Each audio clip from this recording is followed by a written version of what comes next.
It's my first time. We're ready to begin with Michigan. We have student athletes L.J. Kaysen, Rudy Gale Jr., Vlad Golden, Coach Dusty May. Coach, if we start with you, some thoughts on today's game. I want to begin by congratulating Texas A&M on an amazing season, and they went through a gauntlet just like we did. The SEC and Big Ten this year were every single night were games like this, and so I want to congratulate them on their season. And then I want to talk about the most difficult thing now in this new era is the transfer portal. As we as coaches, as evaluators, it's hard to know what's inside guys.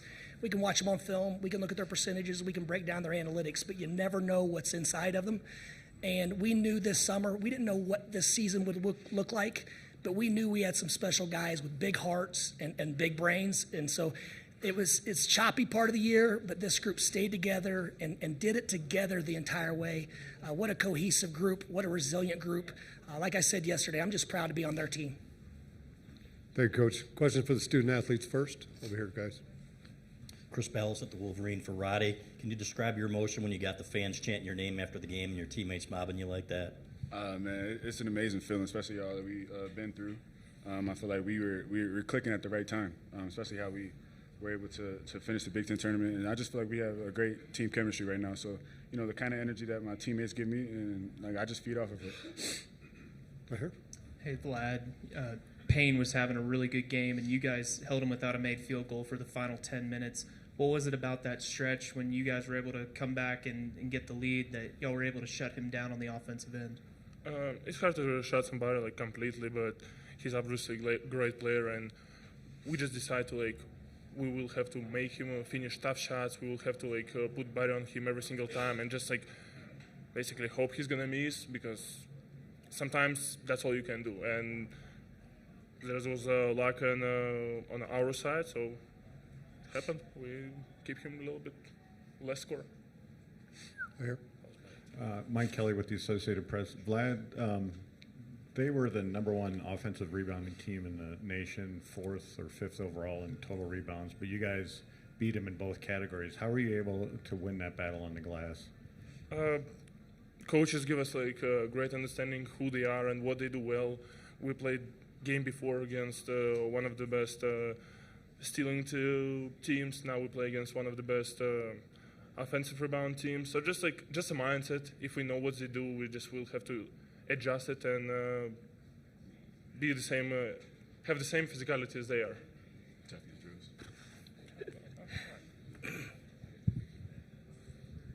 Go ahead. Hi there, Mihirson Hostin, CB Review. This question is for Vlad. You've played under Dusty at FAU. You've made the trip to Michigan to be with him. What does it mean to play under him? Man, it means great. That's why I'm here. So I've said it the whole season long. I chose to be here because of the relationship we built together, and that's something that I personally take pride of. That we were able to build that good a relationship, and I'm happy to be his player.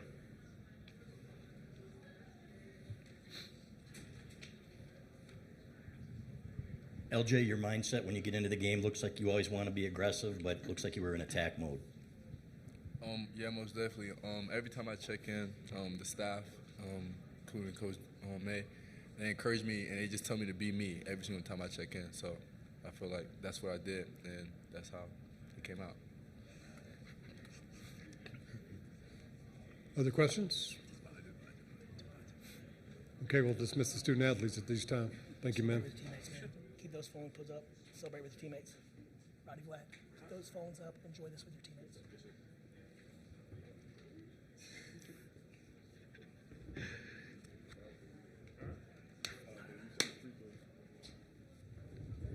Question for Coach May.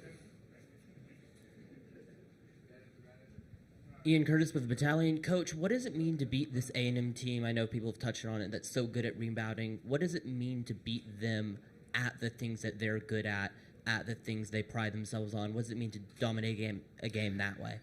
First, I think when we narrow our focus and we have a real team, initiative on something we want to get done together, it shows what we're capable of. And sometimes, I said this on the radio a minute ago, sometimes when you started a program new, you want to implement everything. You want your culture, you want your processes, you want your environment. So you're just constantly trying to get things the way you want them. And if it's not going well, sometimes you're just kind of inching it there.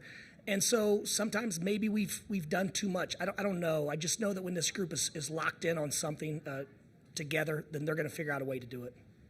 Let's go here first.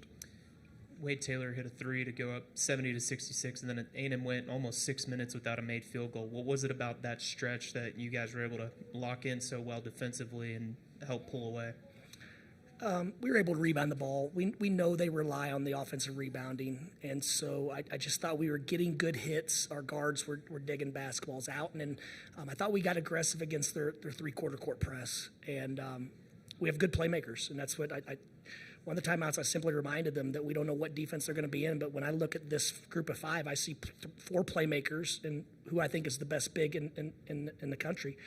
And so there's no reason for us to stop, let them get organized. Let's break the press and let's get into concepts.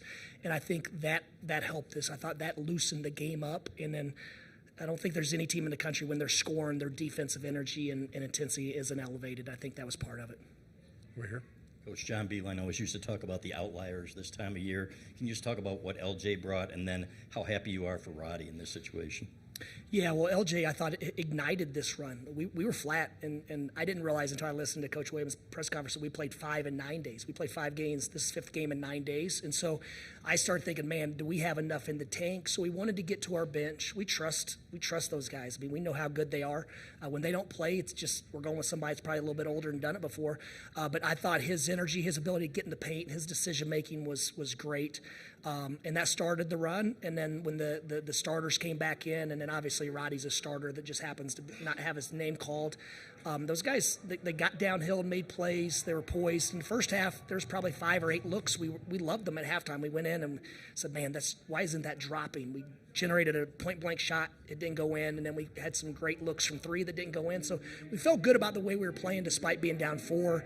And in the last 3.5 minutes of half, we were disappointed. We thought we played really well and gave up a lead. Over here first. Hey, Dusty, I'm Vinny Benedetto with the Denver Gazette. You talked about not exactly knowing what you were going to get out of guys in the transfer portal. I assume that wasn't the case with Vlad, but what made you so confident that he would be able to thrive at the heightened level? If you watched our games versus, I say Power 5. I don't know what all this stuff's called now, but we'll just call Power 5 the high major basketball conferences. Ward's laughing at me. He performed at a high level, and he was out there with our power forward was 6'3", our 3-man was 6'2", 6'3", so he was out there without much size. I mean, he's battling the paint with just a bunch of small pit bulls. So, but he always did well, and I mean, it's still more about his work ethic and his character, and we went through a really I guess wild year coming off the Final Four where I think he might have been the only guy in the program, including myself, that didn't seem to change at all. Just stayed to the core with who he is, his love for his teammates and the loyalty to everyone around him. So that's where I wanted to start this program. It was if he wasn't going to be in the NBA, and I thought this place would be really good for him with the resources and banging against Big Ten bodies every night would be good for his long-term career. And that's important to us, too. We want to win games, but we also, hand in hand, want to help our guys prepare for their futures as well. Right here. Hey, Dusty, I think you said the other night after the San Diego game that you were surprised at maybe the fan reactions from the neutral fans, just kind of how they were supporting them. And I'm curious maybe how you would compare the experience of kind of being maybe an underdog to some extent in this tournament compared to what you guys are doing now and the run and how it kind of feels. Yeah, I felt UCSD was very underseeded. I thought whatever. I thought A&M and us were just two heavyweights. It was going to be a prize fight. I actually, to all the Wisconsin fans behind our bench before the game, I bartered with them and said, I promise you that if you guys will cheer for us and give us a little jolt, we'll rally the troops across the way and we'll be Badger fans in game 2. And we want the Big Ten to do well. I think this is 10-0, Brad. We're 10-0 right now, and all the coaches and players in our league knew that this was a capability because we did it every night. We battled tooth and nail. There's no nights off. The teams that are in the tournament are just the ones that closed games a little bit better than the ones that aren't playing still. Right here. Coach, a lot's been made of Texas A&M's offensive rebounding, but they also played very aggressive, very physical defense. What kind of challenges did that present you, and how were you able to find, if not take advantage, find advantages, particularly in the second half? Well, I thought we did a nice job of attacking before they had their defense set. And we were getting to the spots we wanted to get to where we had open avenues and windows. And I thought Vlad wasn't on the perimeter as much. And when he's down around the basket, whether it's diving off the pick and roll or ducking in or we're running sets for him, he generates a lot of attention and overreactions is what we call them. So he made some big baskets, but he also caused some enormous overreactions, which helped his teammates get downhill and find some space, because when you're as big, strong as Texas A&M, it's not easy to find space on that court. Right there, Coach. Coach, I don't think you play till Friday now in Atlanta. How much do you guys need that rest? And the last time you had that much of a layoff, you guys looked like a different team against Purdue. Yeah, that's going to be the challenge. This is the tough part. This is, I think, the sixth consecutive time Michigan's been in the Sweet 16. So this is just kind of, when you get here, this is what you do. And so we have to be careful when we get back and when we figure out who we play. We've got to cleanse this, and we've got to be mature about it. We've got to turn all of our focus and energy towards the preparation of Auburn or Creighton, two incredible basketball teams and programs. So that's the challenge this time of year, to block out the extra noise, to stay in that foxhole with your teammates and staff and support staff and everyone else. And because you work since June really as a group to put yourself in position to do something enormous, and so there's we don't have any regrets because we are content being at this point. So we'll enjoy it. We'll get back to the practice court. We'll address some things that need to be fixed, and without a doubt, our guys they're so process oriented. They'll be ready to work. Right here. How critical were the free throws in the second half, and how'd you feel like you guys were able to get to the line so well and so much?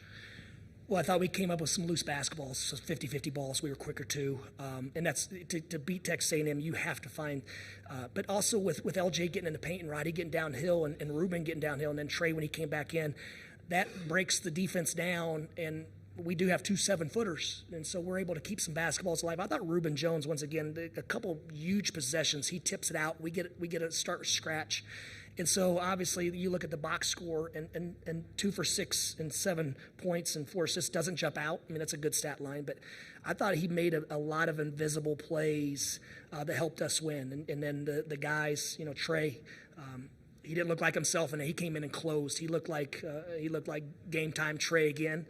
And just a complete team effort. Very happy for Ian and Harrison and Charlie to step on the floor in an NCAA tournament game. Those guys, they've been awesome in scout team and getting our players ready, along with Fat and Oscar Goodman. So happy for those guys to step on the court, show those jerseys off in front of their friends and family and whatnot. But just proud of the group's resiliency more than anything else. Anything else? Okay, thank you for your time, Coach. Thank you guys, appreciate